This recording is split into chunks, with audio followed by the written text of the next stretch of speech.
ilung thiam pum pilin wa choi la ana sapan ke ta hote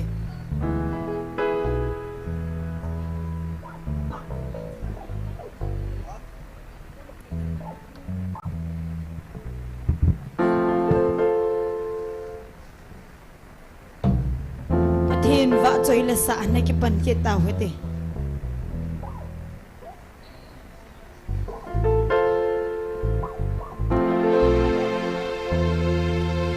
kama alui gala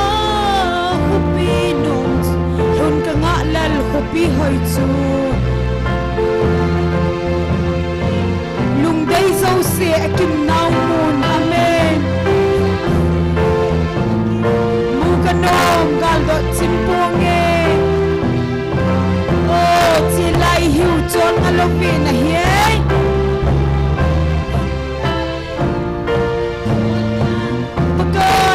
King Chan hupi hoi zon ute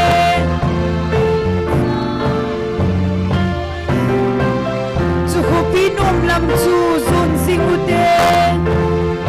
hupi nom lam chu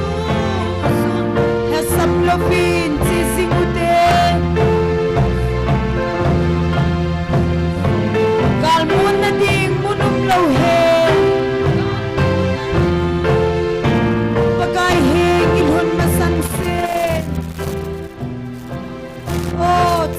hiu chon malovin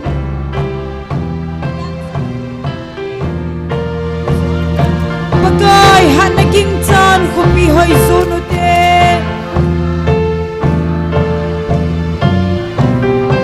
hetsin hileng o wa choi chim lo ding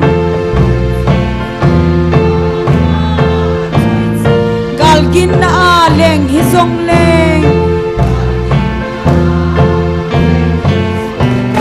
lâu pi con hun ting le vạn chơi na la tai ngay lâu đi ô chi lai hiu chol nga lo vin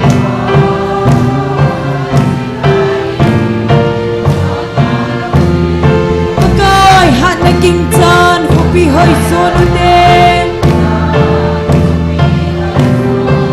ô van ha gao thing pen hung leng in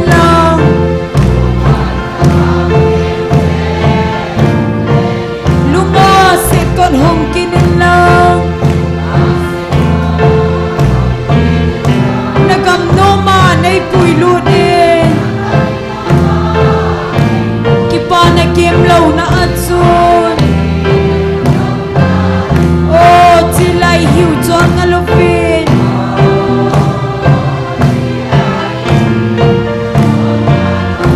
pakai han na king chan kupi hoi zon de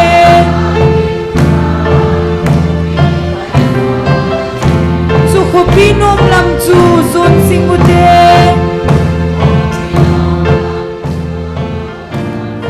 hasam lovin chi sing ute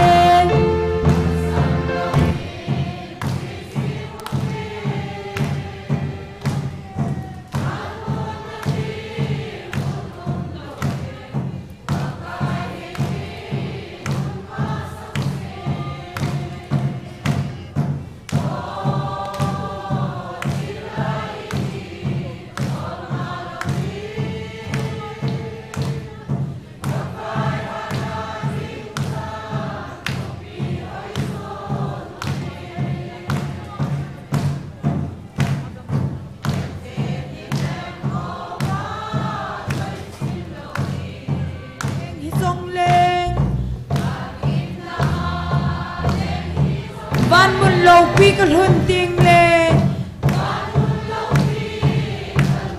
va choi na la dai ngai lo de o chi lai hiu chon nga lo vin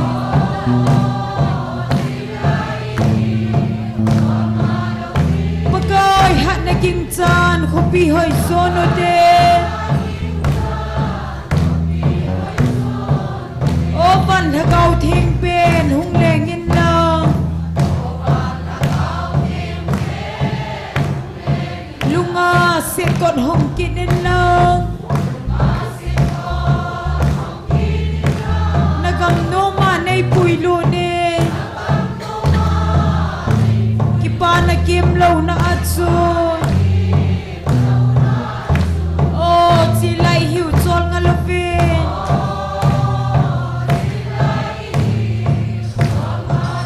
pagay hanaging tan kopi hoy zono den kamaa lui gala kopi nom chu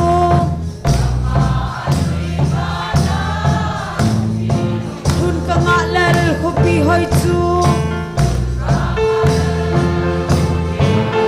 nung day zo se akim naw mo mu kanong kaldo simpunge oh silay hiu chol nga lovin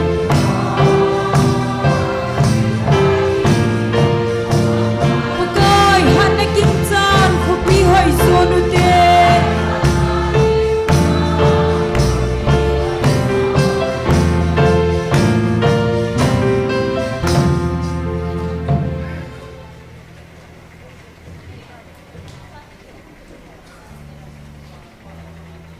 nilhum ngay lo Zion kopi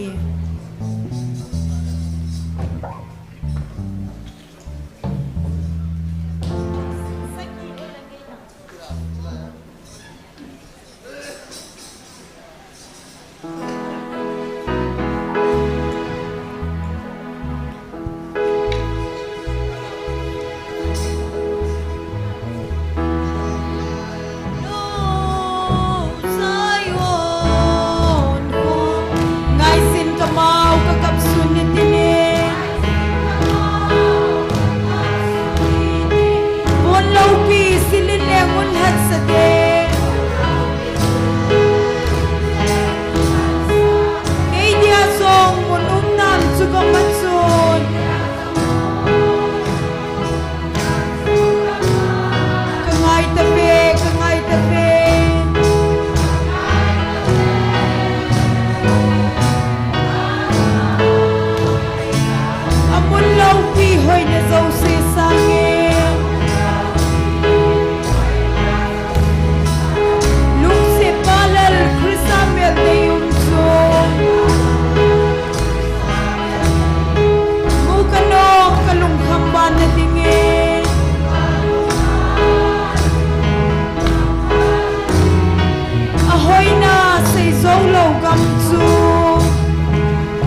ho ding khom tau hite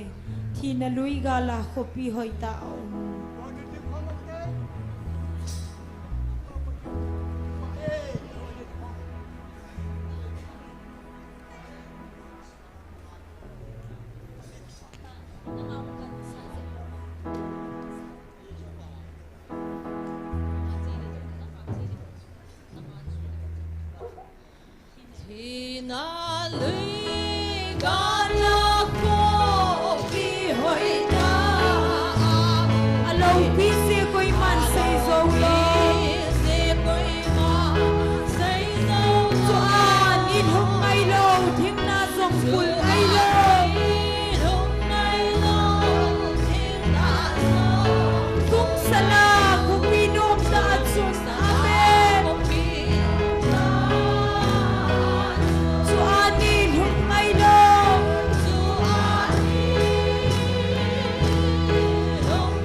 Sana kupinom sa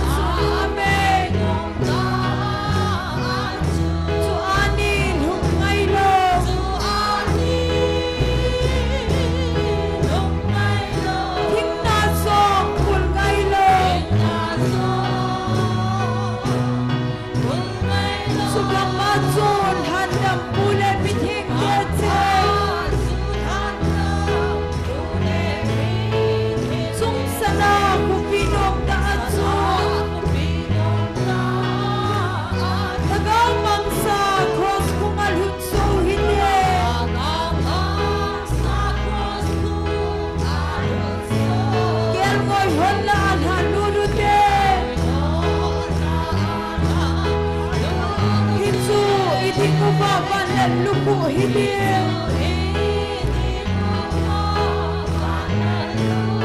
Sung sana kupinong taatsun. So anin hungay law. Amen. Hallelujah. Tingna sa ulay law.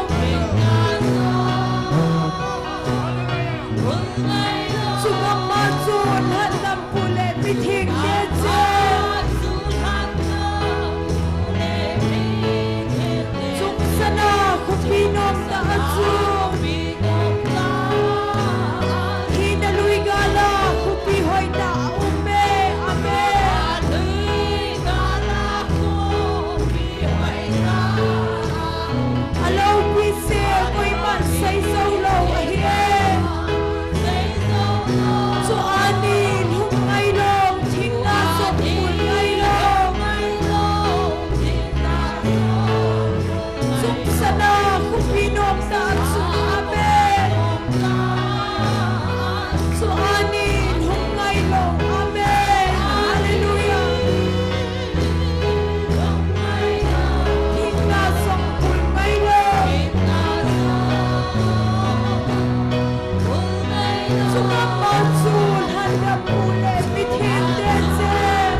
damna pha phan hei piwin tun jing ka jong jing tho the ai koi wa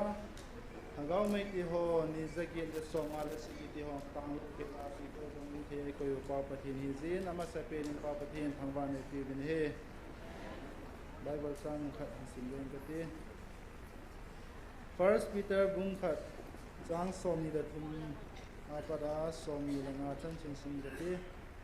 azi chu nang ho ki mang the chia kon hilowa ki mang the lo chia kona pathin thu hing le ton so na jing ping tha na hi wa hitai azi chu mihim zo si ham patabang a hi alo pi na zo si zong ham pa pa tabang be ma hi ham pa agop zin apa azong apul zi tai pakai thu wang ton sot ge ya jing jing a hi na za uwa ki hil hang dia ki pa na thu pha chu hi chi hi a hi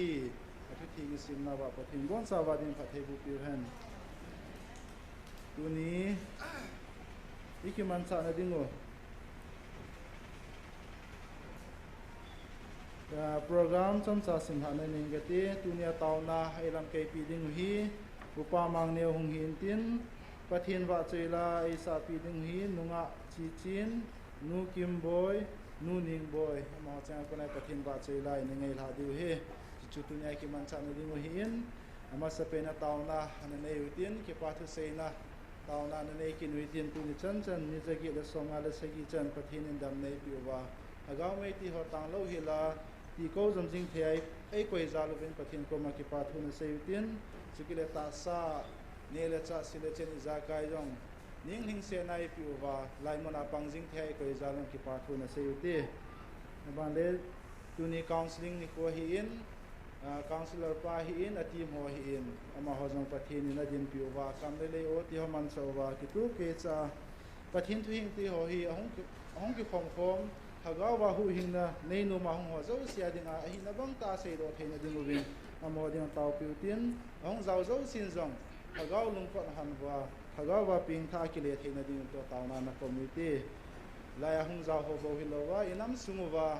hagaw mang thai ding mi tam taw na la in so jong hi ana gel do thau tin so zo si chu taw na nei tin taw chei ne hi ke ma hi nei tang ke bon cha den ana taw ti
các kipo về pa na chani nge lu ni lung sin ang mane chanjalwa nang sunga kipa tu ka sei na ti ho hin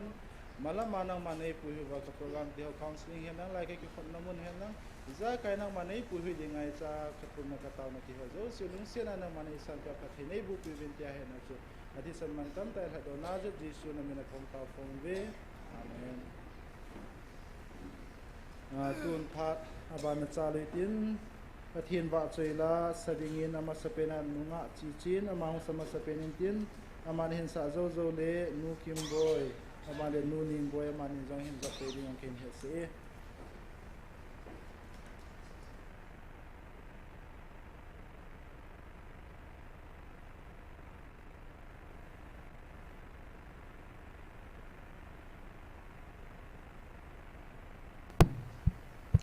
Kipo amin mi piso sizing kap ha. Ba chen ding.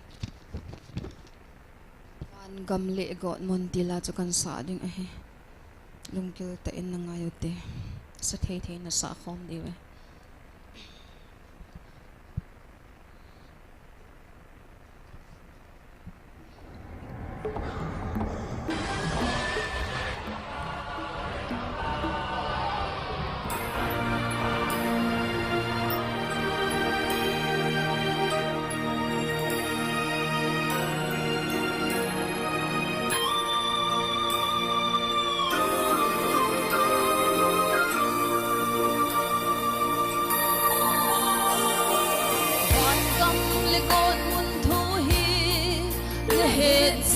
em supi Bible in tin ta in a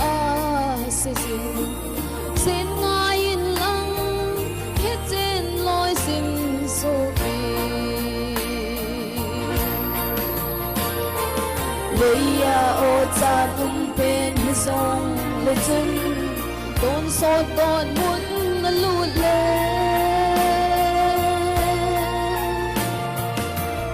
son o cha dum đâu pe hi te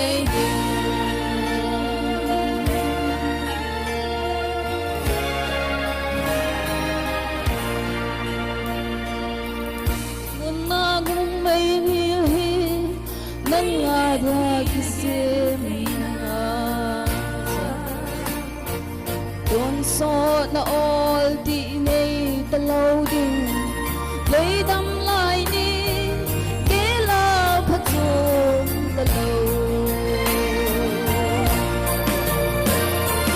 bây ô cha tung bên sông lệ chân con sót bọn muốn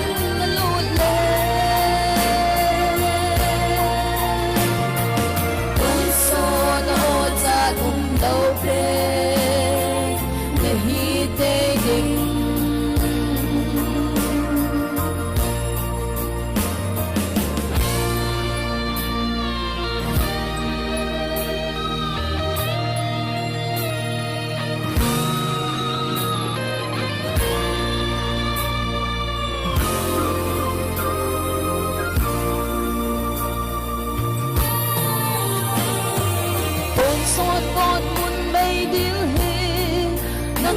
dia kisin hello Patinin amel ma pa dia asin ton son adia tana mun hi tating leia o cha tum ben hi song le chun ton son ton mun na lut le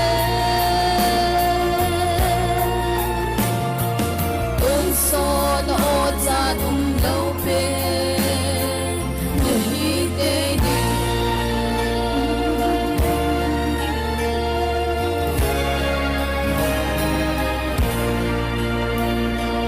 một mun a mi ho in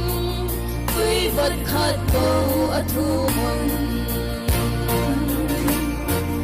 han mine khát cầu a thu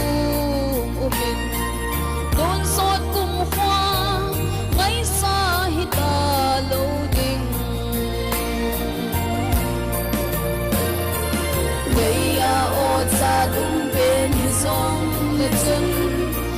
สดกอดมุนละลุเลอุนโซนโอจาดุมโลเปในฮีเตยิอุนโซนโอจาดุมโลเปในฮีเตยิ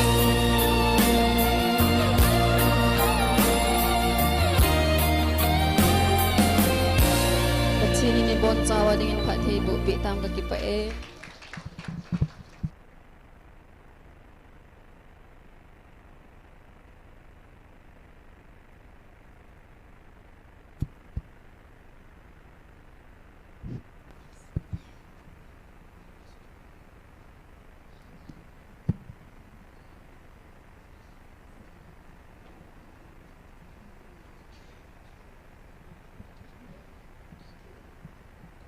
Pathin wa choi na dingin mi sang tam ta hasim pa helawa ti sun sang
hello tu ni phana pathin wa chela kan sa ding chle Jesu bo ka nei tilaj kan sa di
hello check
See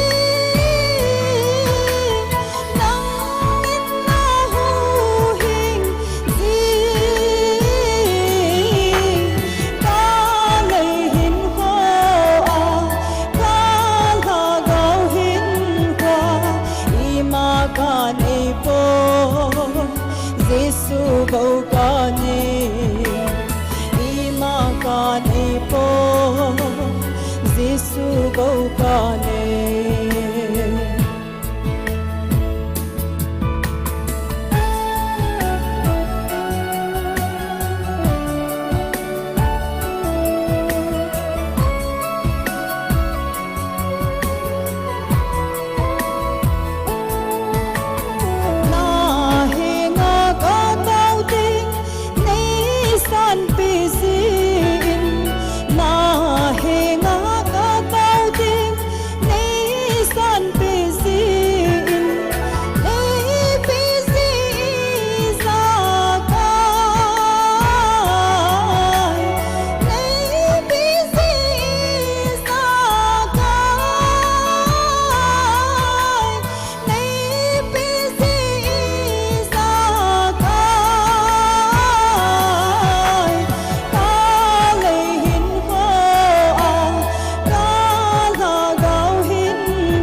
bầu ca nê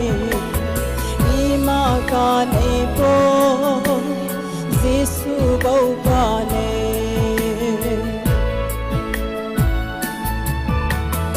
Giêsu buồn mang khăm hô dấu sẽ vang dù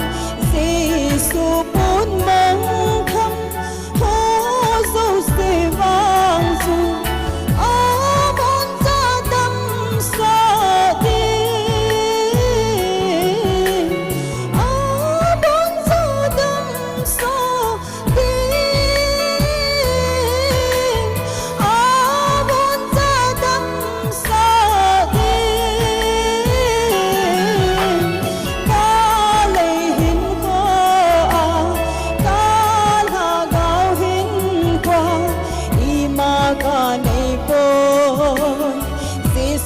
bầu ca nê ima ca nê po Giêsu bầu ca nê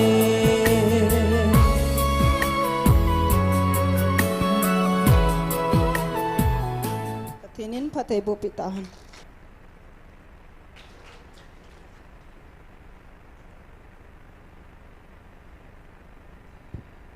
Pathin wa chơi là ngay ta ta hin sa do piu nu kim boy hin nu nga chi chi ni hin nu ning boy am zo si chunga ki pa thu seven am ho zalen pa pathin thang wa ni pi vin he tun phat ba na chal ki ni tin tunia taw na ailam ke pi ding upa ma neu ama pathin phathe bu chang kuma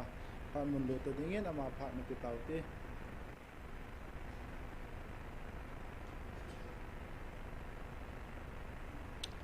Hallelujah. Pakai pai Krista jala ken sungmi te ho Silai muna pakai o za a ta sana Nampum pi thalenga tuni ni khutsan Ni kho jage le som nga le sigi change apathinin damna epi wa Silai mun ta hat man luta ho Hin hay to a chilaya ta sa taong sa ken sungmi ho na hivin online na hungpang ken sungmi ti ho zo se ka ngai lu na salam ka hin bole tu ni phat mun hong chan hi ka ki pa in taw na item ipat masang win thumakai thamchat ka ga sei do num ipa thu i sei naw jong hin tin tu lai ta hi inam sungu hi pathinin ei pui danu le thil lung thil su ho hi ve na hi le adi in mei lei te to iki ka ozong ki sei be se pun chidang nam dang te to iki ka ho jong het pha gel pha nong ki nei pun thupi pe na dunia nang le kein pakai o iza azia su gen theina pampeina vedana mudana ichanu ahat laita phat kibichin cha khat chu hi in yong le tu nia hi lasam lo bi a ihung hung kom thei pau hi ipiji ham ki hil long le ki hil chen thei pon tin koi mana tin zo lo ding nang le ke sunga thugu hi chi thu gu chun chilaya hi ei no te ei no te hin ni kho zagel le som nga le segi guitan lo taw na mang kui machanam van noi le sin ometi ki za khalo hi chi ji mai ayong hi ipiti hitam ti amuna hunga khola e ho jong hi diagnose bol theu phan ta so yelai muna hung lo in sunga hunga ipi na ti ha ipi ham na ne khau na dor khau ti be yung dong le ka ti so ai chong khalo social media hoi mang cha vin agilo pan nas sata in social media he mang cha inam sungu wa hi kitei mo kimuda kithet to na o cheng pathin phat na ho sei ta lang sangin kimuda na o cheng ho hi tam ta ipong do vin na hi le hi chi hi lai nan ta khat chu hi in kumhong tha le amuna he ho bung ho ho hil hon lunggel thu ta hin nei diu pitilam dola chilaya chi ho hi su gen thiam de ham ti hi agilo pa to ki tho anas sata pa na hin la diu hi tunin thildang dang sei sang vin e ho ata asan ho ding hin ki ngai lo hitin ki gal kho to hitin nama ding a jong chu tau jing hi jong leo hen tuni hi bi khat hi atum bia e ho ata asan ho ding ki tau leo hen pha ka sa in tiếng lệ tunin kala a hobung sagawin avil aum pi hobung hotsun til hethimin aumin ahin la hobung iza dam khat hin nas sata panala a mimal chunga gi na ga na nas sata sima e ho jong mihim ka ma mi je wa chu khatve kumle mihim lunggela lungnat na tam ta jong po do the hi ji chun cho hi tao na in hlut leo hen phadiam ti hi ama sapena ka hin sei hin tin ki pom ta khat chu chilai mu na tao na imanu pathinin nagam sungu su thing tan vin pathinin nagam sungu su thing vin tiana sata tu sola so tam ta jong chum jong le i thin na diwa hi gam sungu thin na dia na sata tao na imanu hin na pathinin na kidang ta atongin pathin na to chu azada he ti chu phot chit nei dunia nang leke ne gam sung su thing na dinga taw na imanu hi azada tam taw mai aji chi taw na hi ki sang lo hi le koi man hole bal ati lo di hi itaw na sa na zia pathinin akam chang so sa to la ta zia chu a tho lal a dolal tam taw mai hi ja hi dem na hi atum bia sang taw mai ti hi ye deu hin tin ni khat chu ho sa khanin na sei chu aminong sei do dang katin ama jong chu na gam sunga mia him ho atin lal ja chu kani le balls thading a hon khat jong hin tin ama na sei chu gam sung nung lang pia gam gil sunga pa selei ball ho jong avan ho ahin kil ho la win imacha kitong do tapon te ti in aman cha ho pumin abon sawin ahung kum hata ve ti cho pathian thang wa na man au sa puyong chun amit ta het amungai ta na i chuna man jong tu kum tha chu kagam sunga tu kuma pat koi macha hi chi pa chale a bol lo di tia phun do ta chu pathian thang wa na man hi chi su mang ding mang tha ding ma tha ding chu azada au mai ti nei chu ja is nas sata hi chi taw ni itile akiphi dem ti a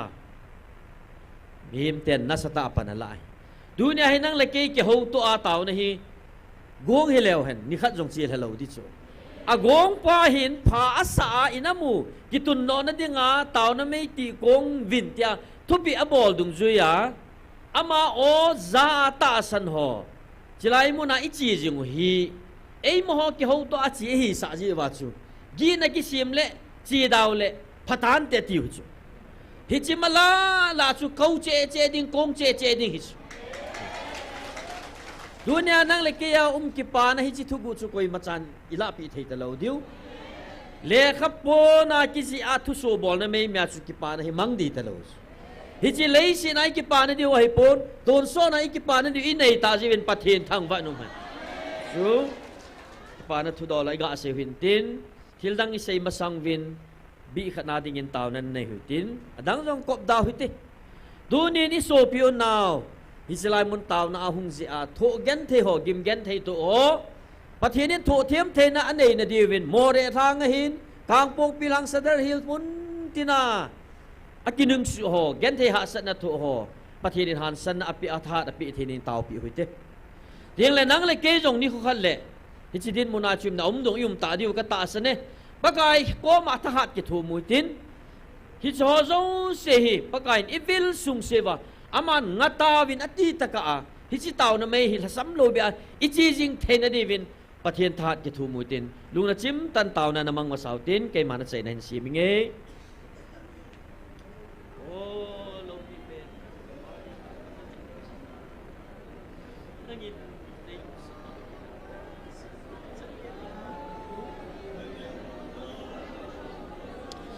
นังมาทุปีกันนิสิบาปกายยันที่หาสุขที่นี่ไงดำดิบุตร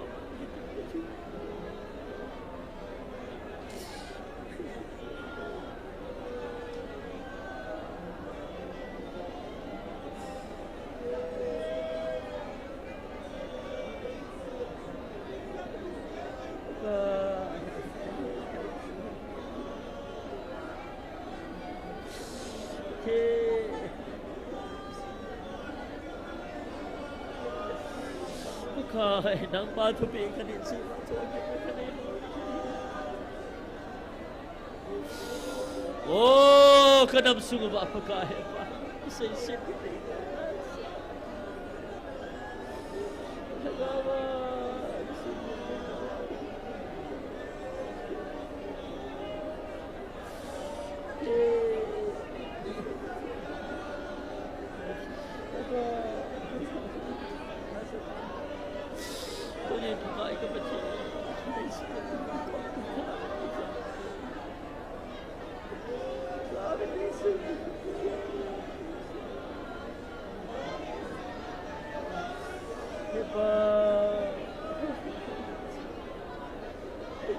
นังมานาทีนมึงอ่ะกระเทียนเดียวนาที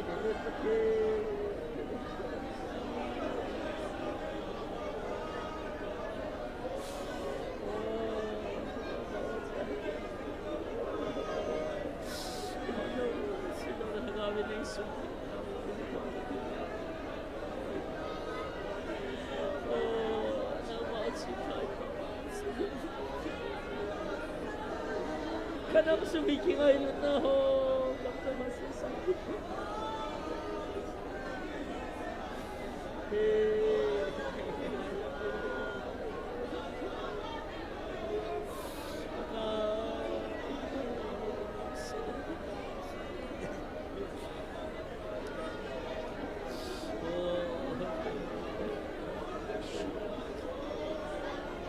Kenapa semua orang ini napakah? Sengkot dengan kita, naik angin komtawe, kanan hilang kesekitu.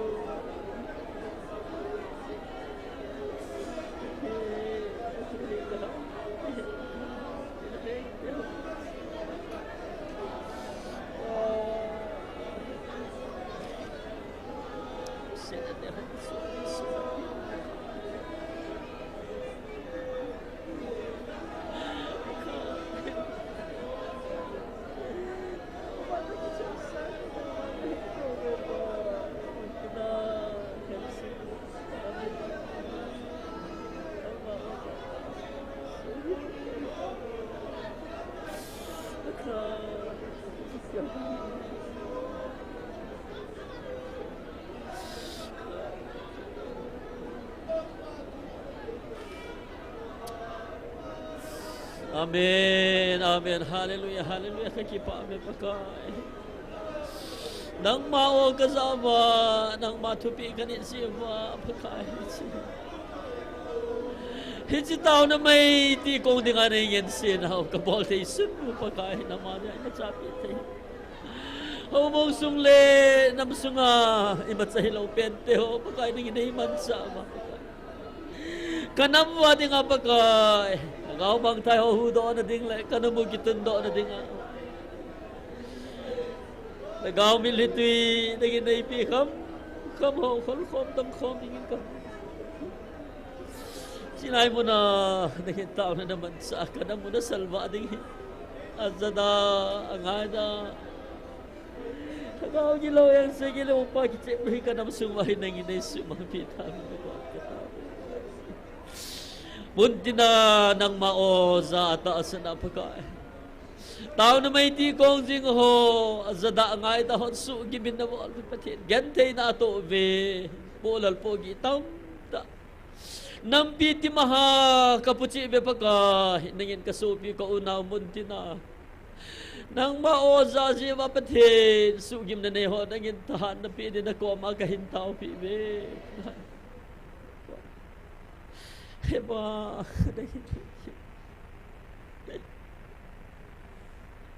tunin ka namsung may patin betimin pa. Nang mga kumataw ni ko sa tayo sa da tulalot sa kuhitan pa nabantil lahat piyan Michael bantil samsam sado sa tayo na pagkahin ka nang sumay nangin na hintong tanti ng makahin ko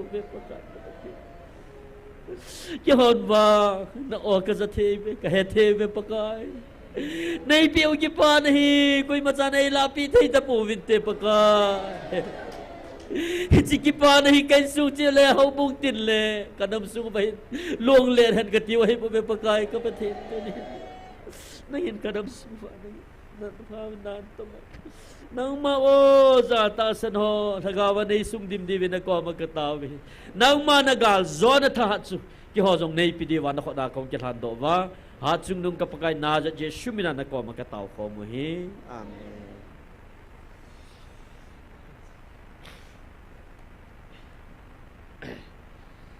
Jangan social media kan kegalut le.